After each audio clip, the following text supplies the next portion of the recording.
Assalamualaikum semuanya.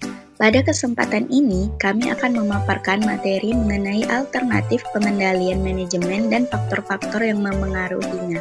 Materi ini sangat penting untuk dipahami, terutama dalam konteks organisasi dan perusahaan modern, karena pengendalian manajemen membantu memastikan bahwa setiap aktivitas berjalan sesuai dengan rencana dan sumber daya digunakan secara efisien serta efektif untuk mencapai tujuan bersama.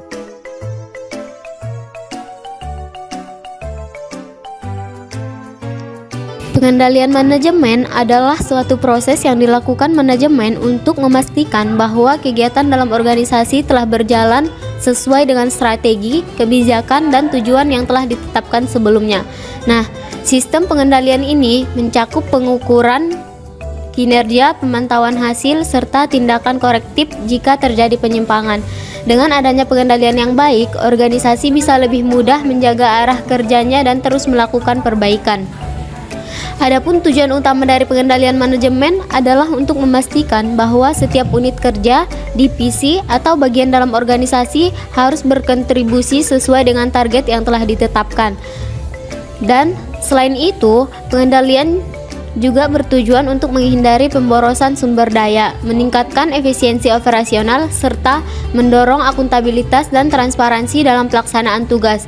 Tanpa pengendalian, organisasi berisiko kehilangan arah, sulit mengukur hasil, dan lambat dalam mengidentifikasi masalah.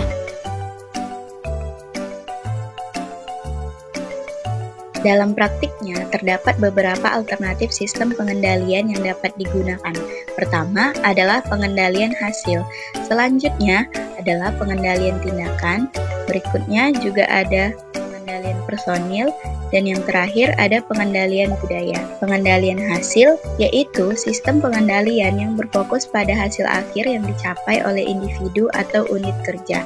Sistem ini cocok digunakan jika hasil kerja dapat diukur secara jelas dan dapat dipengaruhi oleh pihak yang bersangkutan. Yang kedua adalah pengendalian tindakan, yang menekankan pada pengawasan terhadap tindakan atau proses kerja tertentu. Sistem ini efektif jika tindakan yang benar telah diketahui dan dapat diawasi secara langsung. Selain itu, juga ada pengendalian personil yang dilakukan dengan cara memilih, melatih, dan mengembangkan individu yang kompeten dan bertanggung jawab. Melalui pendekatan ini, organisasi membentuk karyawan yang mampu bekerja mandiri dan sesuai dengan harapan perusahaan. Terakhir, ada pengendalian budaya, yaitu sistem pengendalian yang didasarkan pada nilai, kepercayaan, dan norma yang hidup dalam organisasi.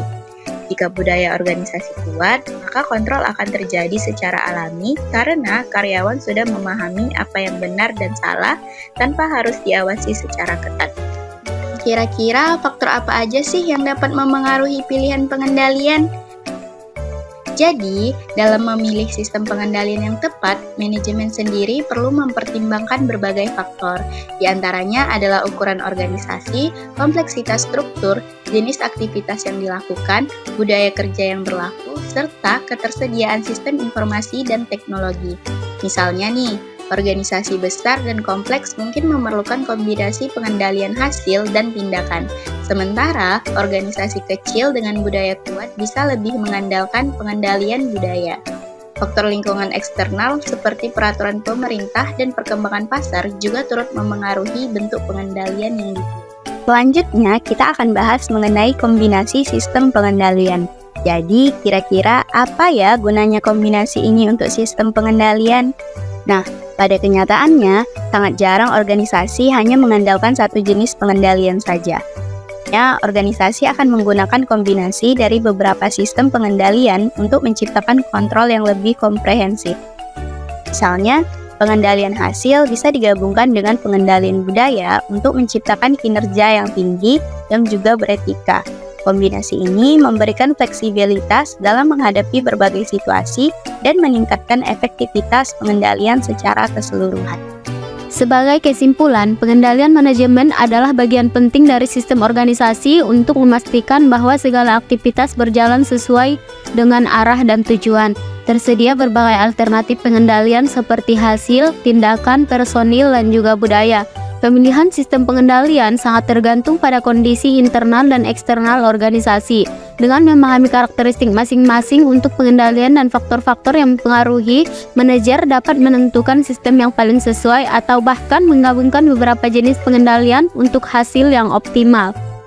Cukup sampai di sini aja pembahasan kita terkait alternatif pengendalian manajemen dan faktor yang mempengaruhinya.